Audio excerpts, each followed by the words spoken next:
Ayan yung mga gamit. Gulay. So, kailangan natin ng tacker, ano? Ayan, tsaka bala. Gunting. Cutter, no? Yung panghiwa natin doon pag nagbaklas. So, ito nga pala yung senepa niya, no? Ang presyo nito ay 190. Yan. Ito yung nandito sa gilid na, no? Ito yun. Yan. Senepa. 190 kasi ito, pang dalawang tricycle na to. Dalawa kasing tricycle ko. Kanya, dalawa binili ko ito para dito sa isa. Tapos ito rin, yung belt niya. Yung makita nyo na pang taklob sa dini, pang labas. Ito yung senepa, bago yung belt niya. Ito nga, kulay blue lang ito. Ito yun, manipis. Bali ito, magpartner yan. Saka ito, isang motor din to. Tapos ito yung sa sidecar na pinatahi ko. Yan, yung laylayan. Bali dito, umubos ako ng 400, ano. Ayan, ito yun, yung mga sa sidecar siya. Ayan. Kompleto po yan. Isang set na yun sa ano. Ayan, medyo matagal ko na naipatahi ito. Yan yung sinasabi sa inyo na dito, na mahal. Ito yung mga laylayang ito. Yan yun. Para sa sidecar. Bali, ang gastos natin dito sa patahi ay 250 pesos ang isa. Labor, no? Bumili tayo leather na ganito, 190.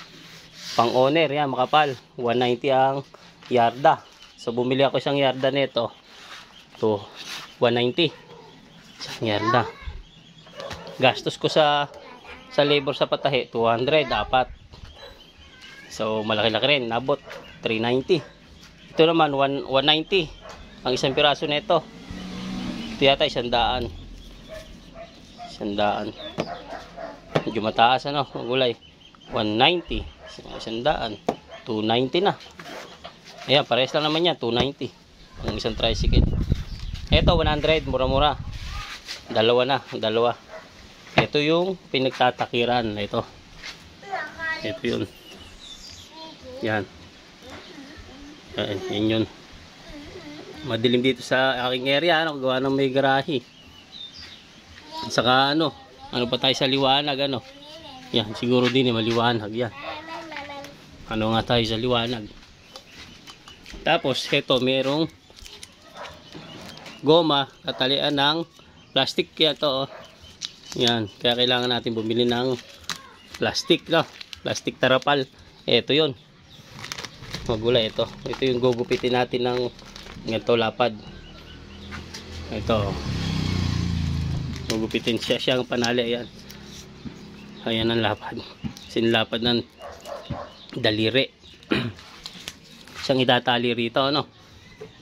So ito ay 160 yata ang bili ko rin, isang yarda. Medyo mahal na, ano, tarapal. Yan, hindi masyadong kakapalan, pang ano lang talaga, panali, pambalot ng bangko. Tapos ito 140 ordinary.